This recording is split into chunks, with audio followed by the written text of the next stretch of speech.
This was not only a war measured in trenches, artillery, and casualty lists. It was also a war fought in ledgers and vaults, in emergency meetings between ministers and bankers, and in decisions about what money would be allowed to mean when survival was on the line. The public saw uniforms, flags, and speeches, but behind the spectacle, states were solving the colder problem: how to keep paying for a war that was consuming resources faster than any empire had ever imagined. Soldiers paid in blood, civilians paid in hunger and loss. And the financial system paid by being pushed past its old limits that, once broken, would never fully return. If you assume war is simply about alliances and battle plans, World War I forces a harsher conclusion. Modern war is a contest of endurance, and endurance is purchased. Money is not a background detail. Money is a weapon, and in 1914, it became one of the most decisive weapons on Earth. By the summer of 1914, Europe had become a machine built for confrontation. Rivalries were entrenched, militaries were mobilized, and alliances had turned diplomacy into a chain reaction. Beneath the language of honor and destiny was a practical reality that leaders either underestimated or refused to admit. A continental war fought by industrial states could not be financed with tradition and optimism. At first, many governments comforted their populations with the same illusion, that the war would be short, that victory would come quickly, and that the costs could be covered with manageable borrowing, patriotic donations, and the normal instruments of state finance. That illusion died almost immediately. The war demanded not only men and weapons, but railways, coal, food, imported materials, and industrial output redirected on an unprecedented scale. And the bills arrived every day, whether or not the generals were ready for them. Let's be precise. In 1914, much of the global financial system still depended on the credibility of gold-based money. The gold standard, or gold-linked regimes, imposed a discipline that reassured creditors and calmed the public. Paper currency carried weight because it was understood to be convertible, directly or indirectly, into a finite reserve of metal. That system made long-term trade and lending possible, but it also placed hard constraints on governments. Gold reserves were not infinite. You could not conjure them at will. And in a moment of panic, if everyone demanded conversion at once, even a wealthy state could face a run. War turns confidence into fear, and fear tests every promise a currency ever made. Once mobilization began and economies were forced into wartime production, the costs became relentless. Governments needed to pay soldiers, expand factories, purchase imports, stabilize banks, and keep domestic order. The pressure on reserves was immediate. Trade routes shifted, insurance costs rose, capital fled to perceived safety, and the normal flow of international settlement began to fracture. Under those conditions, the old gold discipline was not just inconvenient. It was incompatible with the scale of the emergency. The result was one of the most important monetary decisions of modern history. Country after country suspended or weakened its gold commitments, introduced controls, expanded paper issuance, and quietly admitted that money was now backed less by metal than by the authority and credibility of the state. This was not a technical footnote. It was a redefinition. Once a society accepts that the currency is a policy instrument rather than an anchor to something fixed, a new era begins. An era where the limit is no longer gold, but political tolerance, market confidence, and the ability to manage the consequences. From that point, the financial war intensified, and every major power faced the same question in different forms. If the war lasts years instead of months, who will lend, at what cost, and how long can the public be persuaded to carry the burden? Germany, constrained by wartime disruption and increasingly cut off from comfortable access to global capital, leaned heavily on domestic finance. The state turned borrowing into a national ritual. War bond drives were framed as proof of loyalty, a way for ordinary families to fight without a rifle, and a promise that sacrifice would be rewarded after victory. The message was repeated with extraordinary discipline: lend now, win first, and prosperity will follow. And for a time, the strategy worked because belief is a form of collateral. But belief cannot replace outcomes forever. The funding model built on victory becomes dangerously fragile when defeat is even possible. When the war ended and Germany faced a shattered economy, political upheaval, and external obligations, millions discovered that the patriotic promises they had purchased were not a secure asset but a wager.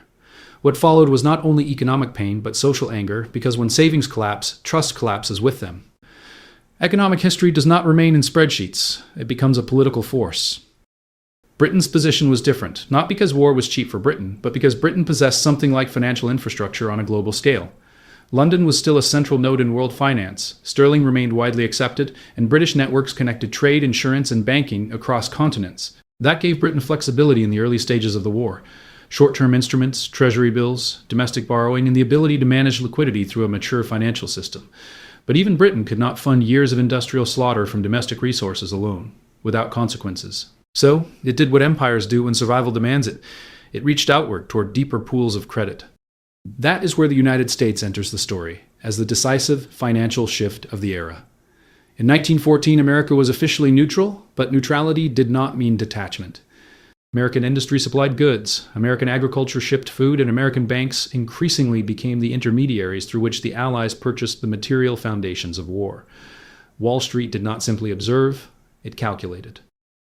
Large financial institutions arranged credit, managed procurement, and earned fees for making the machinery of conflict function. This was not philanthropy, it was leverage.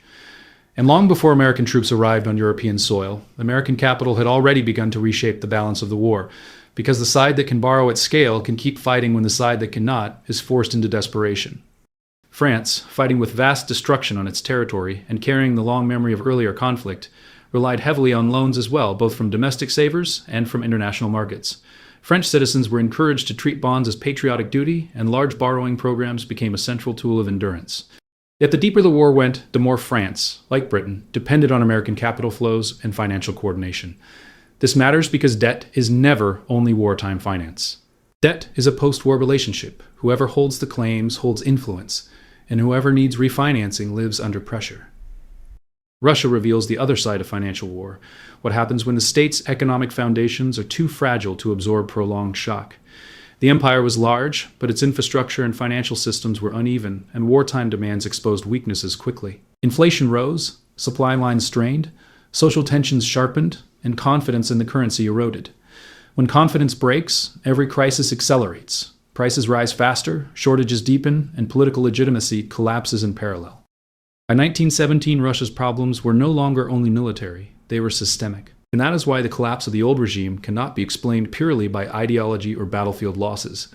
It was also a monetary breakdown, an economic unraveling that made the state feel unreal to its own population. When money stops functioning as a stable measure of life, people stop believing the institutions that issue it. The scale of wartime financing was unlike anything the world had witnessed.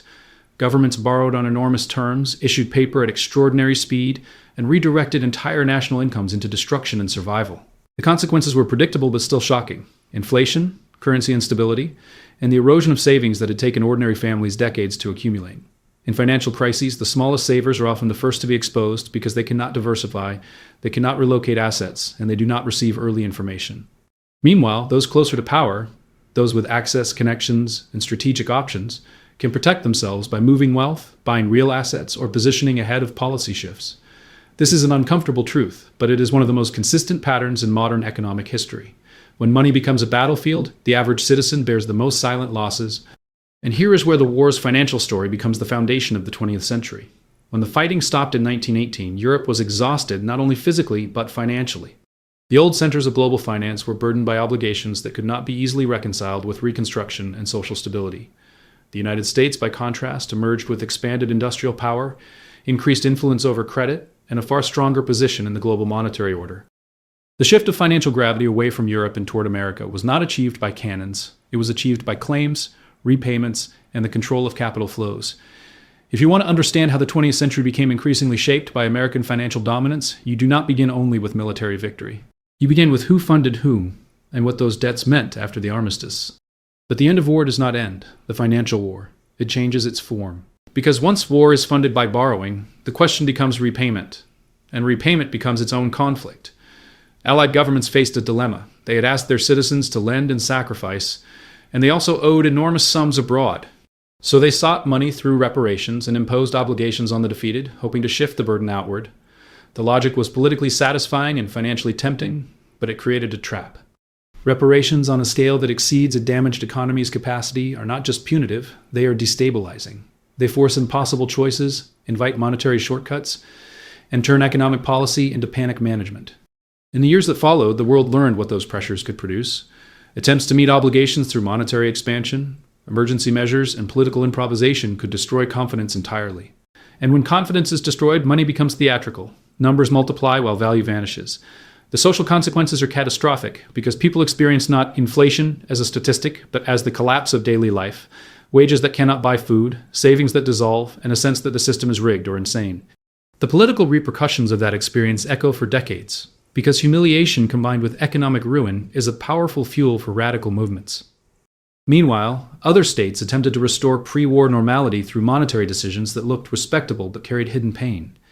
When a government tries to force a currency back into an old framework without the economic foundations to support it, the result can be deflation, unemployment, and social unrest.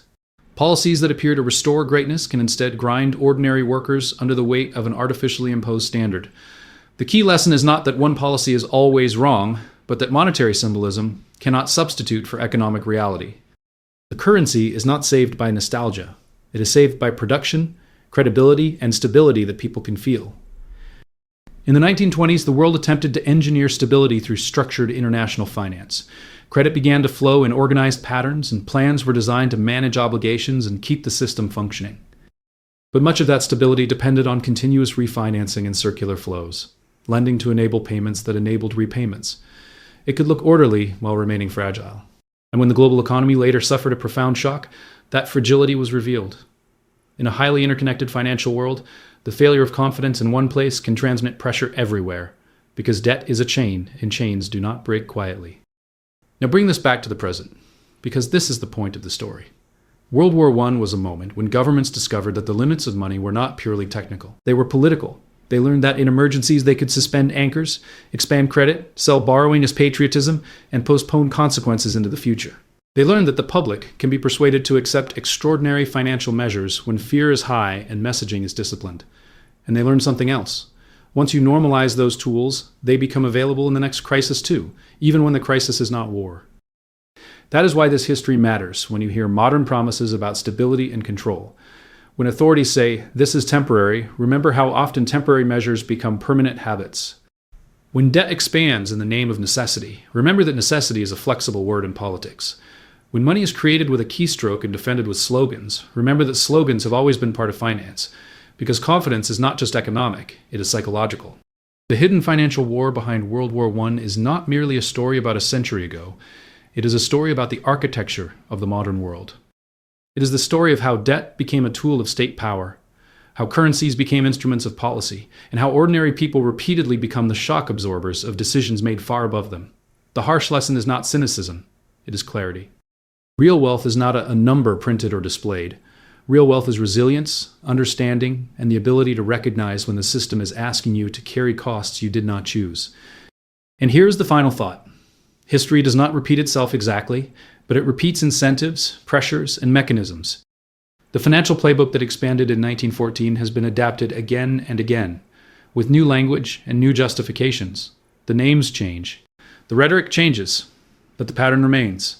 Those who understand money's mechanics protect themselves early, and those who do not often discover the truth too late. If you take one message from this story, let it be this. Never assume money is stable simply because it is official, and never assume a system is safe simply because it has not collapsed yet. The truth is always in the balance sheets, and history is the teacher that exposes what propaganda tries to hide. If this gave you a new perspective, hit subscribe. History has the answers. I'll show you where to look.